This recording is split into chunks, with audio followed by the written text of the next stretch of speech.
From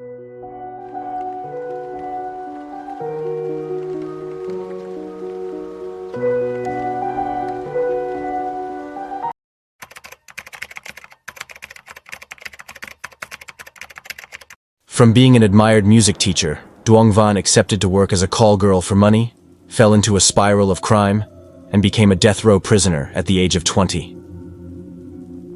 Early in the morning of November 15, 1999, a farmer in Dan Quyen District, Thuong Khao City, Henan Province, reported to the police because he discovered a charred body in the woods next to the bridge.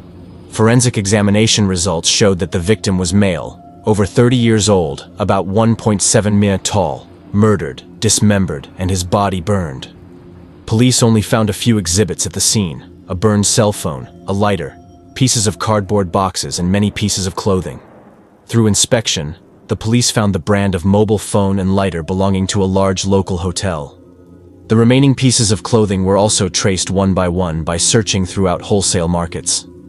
At the Zhengzhou City Home Appliance Market, police determined that the pieces of cardboard near the body came from Konka 2507D1 TV box.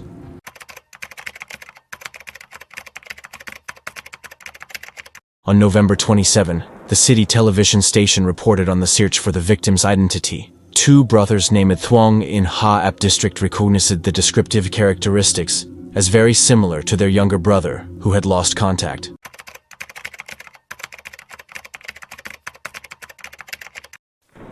On November 29th, two people went to the Dan Quyen District Police Station to identify the body. After comparing information about appearance, dress, and cell phone model provided by the family, police confirmed that the victim was Thuong Phong, 36 years old. Through questioning the victim's relatives and friends, investigators obtained important clues. Phong left home and disappeared after receiving a text message around midnight on November 13th. Expanding the investigation, on the morning of November 30th, the police found that the person who texted Phong on the night of the 13th was a woman named Duong who was renting a room in Thuong Khao. Investigators secretly monitored her near her residence and detained her at around 4 p.m. the next day. During interrogation, the girl declared her name as Duong Van, 19 years old, from Lan Khao district. The police realized that the location where the body was dumped in Dan Quyen district was a place they had to pass if Van moved from Thuong Khao to her hometown. At Van's apartment, the police found the Konka 2587D1 television, but could not find the box. Through inspection, it was Van who texted Phong at midnight on November 13th. In the interrogation room, Van initially denied all accusations.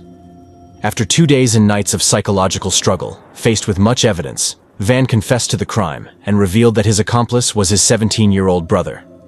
The younger brother was arrested on December 3rd. Van was born in 1980 into a poor farmer family with two younger brothers. Since childhood, Van was praised for being obedient, good at studying, and always ranked at the top of her class. In July 1995, after finishing middle school, Van was accepted into a secondary school to study music. The family had to borrow 25,000 yuan to raise enough money for her to go to school for 2 years. In 1997, Van graduated with excellent scores and was assigned to teach at a secondary school in Dindao City, Shandong Province in July of the same year. Having a stable job, considered a noble profession, Van became a people's child in the eyes of the villagers. However, Van's fantasy of a good life was shattered after just 1 month of work. Holding a salary of more than 300 yuan, Van calculated that after deducting living expenses, the remaining amount was not much. With this salary, she thought it would be impossible to live in the city, let alone send money home to help her family. Van was suddenly jealous of her classmates who she considered less than her, who now had support by marrying rich men or working as waiters at entertainment venues, always dressing well and wearing makeup, wear jewelry. Comparing a lot, Van's psychology gradually lost balance. During this time, Van's health deteriorated and she often vomited blood. She was diagnosed with capillary bleeding in her lungs and only needed nursing to recover. Just when Van was mentally and physically exhausted, experiencing poverty and illness, her boyfriend wanted to break up. The continuous attacks accelerated Van's slide into the quagmire of life. Believing that Din Dao brings bad luck, Van decides to quit her hard-earned job as a teacher. After resigning, she hid her family and went to Duong.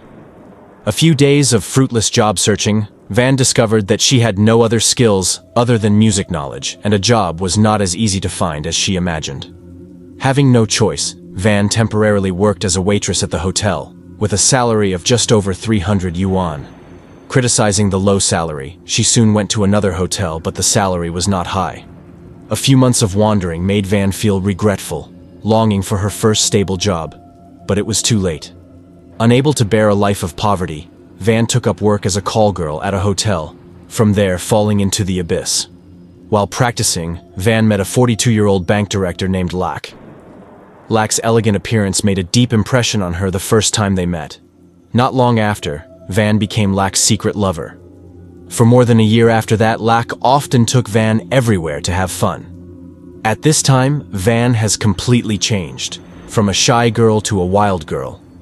However, Van's support was overthrown when Lac accidentally discovered a strange man lying in her bed and angrily ended the relationship. That person is Duong Fong. According to testimony, Van met Fong while being investigated by the police for suspicion of theft.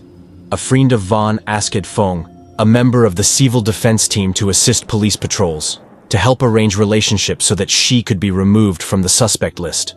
From then on, Fong took advantage of this point to harass Van and force a relationship. Fong does not have a fixed career and used to open a dance hall. He has a wife and children, but is still often promiscuous.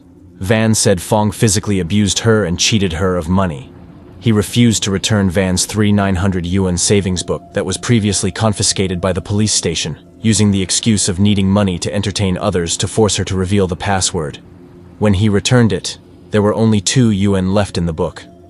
Thinking of being cheated by Fong of his hard-earned money, and now having his love affair with Lac ruined, Van is determined to escape Fong by any means. The night before the murder, Fong received a text message to meet and immediately went to Van's residence. She asked him to stop bothering her but was refused. Fong threatened to tell Van's family the truth to force her to be his long-term lover, even threatening to throw acid if she did not obey. Being raped, threatened, and insulted all night, Van secretly thought of a way to eliminate Fong. On the morning of November 14, 1999, Van bought porridge, added extremely toxic rat poison, then woke Fong up, pretending to agree to be his lover. Thinking that she wouldn't dare disobey him, Fong didn't take any precautions and ate the entire bowl of porridge. In the middle of dismembering the body, Van's younger brother happened to visit and was persuaded by her to help dispose of the body. At around 10 p.m., on November 14, Van and her sisters took a taxi to transport the carton to Duong district, buying a large can of gasoline on the way to burn the body in the forest. After finishing, Van returned home and his younger brother took the train back to his hometown that same night. On November 17, the 4th day after the murder, Van went to Qingdao to relax on the beach, enjoying the feeling of freedom. A week later, she returned to Duong, but unexpectedly, just a few days later, the police would find her trace and arrest her.